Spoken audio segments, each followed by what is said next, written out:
বর্তমান এই সরকার যাওয়ার পর থেকে আমরা কঠিন অবস্থায় আছি। এই যে রাস্তা মনে করেন, ধরেন একটা সাপোজ 20টা রাস্তা আছে, 20টা রাস্তার মধ্যে যদি 8টা বন্ধ করে থাকে, আমরা চলাফেরা করুন কোন জায়গায় চলাফেরা করবো? আমরা তো এই রাস্তার উপরেই চলাফেরা, আর আমাদের কামাই তো রাস্তার উপরে।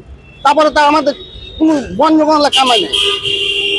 এখন রাস্তা তো সব ধরুন ভার্সিটি এলাকা, ভার্সিটি এলাকায় পর্যন্ত এখন তো কোনো রাস্তায় করতে দিব না, ঢুকতে দিব না।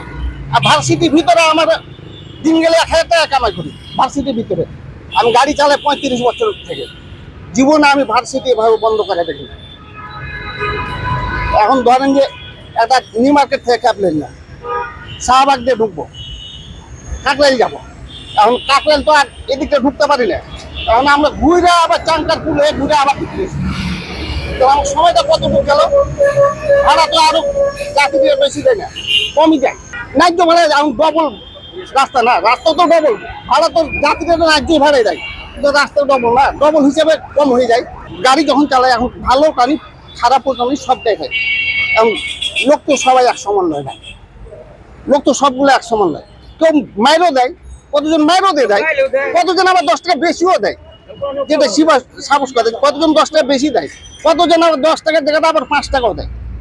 কি কারণে করে এখন এরা? আমরা তো বাইরে থেকে এসে গাড়ি চালাই, আমরা তো ঢাকা শহরে বাড়ি না, আমরা তো বাইরে। এখন এরা বন্ধু বান্ধব আছে, বেশি করলে পরে গালি দেয়, তর্ক করা তো যায় না। কিন্তু আমাদের কোনো অসুবিধা না, খালি আমাদের অসুবিধা কি রাস্তাগুলো আমাদের যদি খোলা থাকে তাহলে আমরা ঠিকভাবে চলতে পারবো, ঠিকভাবে খাইতে পারবো। কিন্তু রাস্তাগুলো সব বন্ধ করে দেয়। আমরা কিন্তু বাংলা গাড়ি চালাই, আমরা কিন্তু অটো গাড়ি চালাই। অটো গাড়ি এটা করে, অটো গাড়ি ব্যবহারে এটা বলতে পারবো।